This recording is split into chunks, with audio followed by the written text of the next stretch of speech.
నామానికి మహిమ కలుగును గాక. మీ అందరికీ నా హృదయపూర్వక వందనాలండి. బాగున్నారు కదా మీ అందరూ? ఇప్పుడు సండే కదా, చర్చికి రెడీ అవుతున్నారా? దేవుని సన్నిధికి నువ్వు ఎలా వెళ్ళాలంటే ఎప్పుడో నీకు ఇష్టం వచ్చినట్టు కాదు. దేవుడు తన సంఘంలో నియమించిన టైం ప్రకారం, టైం కంటే ముందు ఉండాలి, ముందు లైన్లో ఉండాలని ప్రభు ఆశిస్తున్నాడు. నువ్వు ముందుండి ఆరాధించినప్పుడు దేవుడు నిన్నే హెచ్చిస్తాడు, నిన్నే ఘనపరుస్తాడు. నీకే గొప్ప ఘనతను ప్రభు ఇవ్వబోతుంది. ఒక మాట మీకు చూపిస్తాను. 99వ కీర్తన 5వ వచనం. మన దేవుడైన యెహోవాను ఘనపరచుడి, ఆయన పాదపీఠం ఎదుట సాగిలపడుడి. దేవునికి స్తోత్రం కలుగును గాక. ఏం చేయాలంట? సాగిలపడాలి. ఎప్పుడుంటే అప్పుడు సాగిలపడేదానికి లేదు. నువ్వు టైంకు అందరి ఆరంభ ప్రార్థన కంటే నువ్వు ముందుండాలి. నువ్వు ఎప్పుడో కొంతమంది ఎలా వెళ్తారంటే ఆరాధన అయిపోయిన తర్వాత, అందరు కీర్తనలు పాడిన తర్వాత కొంతమంది వాక్యం చివరిలో వస్తారండి. వాళ్ళకి ఎలా రాబుద్ది అవుతుందో అర్థం కాదు. ఇప్పుడు ఒక స్టూడెంట్ స్కూల్కి వెళ్ళాలంటే టైంకి వెళ్తాడు, లేకపోతే వాళ్ళ టీచర్ కొడుతుందని ఒక భయం. నువ్వు జాబ్ చేస్తున్న ప్లేస్లో నువ్వు టైంకి వెళ్తావు, ఎందుకంటే నీ బాస్ అరుస్తాడు, అది కూడా భయం. మరి ఎక్కడికైనా చెప్పిన దానికంటే ముందే వెళ్తాం. కానీ దేవుని సన్నిధి కనగానే నీకు ఎందుకు అంత నిర్లక్ష్యం? అంటే నీకు భయం లేదు. నువ్వు భయం లేనప్పుడు నీకు భక్తి ఎలా వస్తుంది? అందుకే ఇక్కడ అంటున్నాడు, ప్రభు సన్నిధిలో నువ్వు ఎలా అంటే సాగిలపడాలి. ఇప్పుడు చివరిలో కాదు, మనకిష్టం వచ్చినప్పుడు కాదు దేవుని సన్నిధికి వెళ్ళాల్సింది.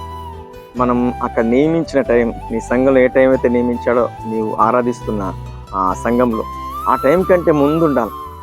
ముందే వెళ్ళి నువ్వు మోకరించినప్పుడు, ముందే వెళ్ళి నువ్వు చేతులెత్తి ప్రార్థించినప్పుడు అందరి కోసం ప్రభు ఈరోజు నడిపించండి.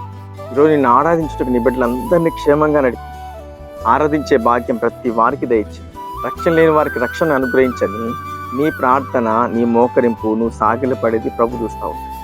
ఈరోజు చాలామంది నిర్లక్ష్యం అండి. దేవుని సన్నిధి కంటే నిర్లక్ష్యం. ఇంకెక్కడికైనా ముందే, గంట ముందే ఉంటారు, ఒక రోజు ముందే ఉంటారు. కానీ ఎందుకు నీకు నిర్లక్ష్యం? భయం లేదు. చూడండి, ఎక్కడికైనా వెళ్ళడానికి భయపడతాం.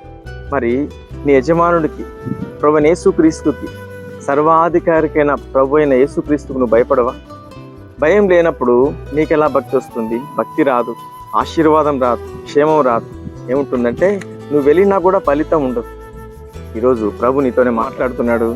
ఆదివారం అనగానే నువ్వు ఉదయం 6 గంటలకే, లేకపోతే 7 గంటలకి, లేకపోతే 8 గంటలకి, అది చివరి టైం, నువ్వు అదే మంచిగా రెడీ, హృదయపూర్వకంగా సంతోషగానములతో, ఉత్సాహగానములతో దేవుని సన్నిధికి వెళ్ళి ఆరాధించు.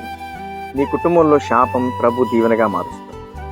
ఆశీర్వాదం తప్పకుండా నీ ఇంటికి పంపిస్తాడు. నీ ఇంట్లో కరువు, దరిద్రత, వేదన, సమస్య అన్నీ కూడా ప్రభు తొలగించి నీ కుటుంబాన్ని మహాదానందంతో నింపాలంటే నువ్వేం చేయాలా? ఎప్పుడో కదా, అసలు ఆదివారం మందిరం అంటే కొంతమంది వెళ్ళరండి. ఆ శాపాన్ని అనుభవిస్తూ, ఆ రోగాన్ని అనుభవిస్తూ, ఆ శ్రమను అనుభవిస్తూ అక్కడే కూర్చొని ములుగుతూ ఉంటారు. ఈరోజు ప్రభు నీకు ఇస్తున్న అద్భుతమైన మాట, ఉదయాన్నే లేచి ప్రభు సన్నిధిలో మోకరించి నీ కుటుంబం కోసం ప్రార్థించు. నీ చుట్టుపక్కల ఉన్న వాళ్ళందరి కోసం ప్రార్థించు. నీ గ్రామం కోసం ప్రార్థించు. అప్పుడు నీ శ్రమంతా ప్రభు తొలగించి ఉత్సాహగానములతో మరలా నీ ఇంటికి నడిపిస్తాడు. నీ ఇల్లంతా సమాధానంతో నింపుతాడు. నీకు క్షేమాభివృద్ధి మరలా ఆయనే కలిగిస్తాడు. ఈ కృప ప్రతి వారికి, ఈ సమయాన్ని, క్షేమాన్ని ప్రతి వారికి అనుగ్రహించి ఈ వాక్య ప్రకారం మిమ్మల్ని నడిపించును గాక. ఆమేన్.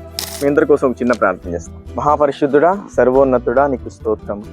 ఈ మాటలు వింటున్న ప్రతి బిడ్డలు, ఆదివారం ఆరాధన అంటే ముందే ఉండాలి ప్రభు, ముందే ఆరాధించాలి, ముందు లైన్లో ఉండాలి ప్రభు.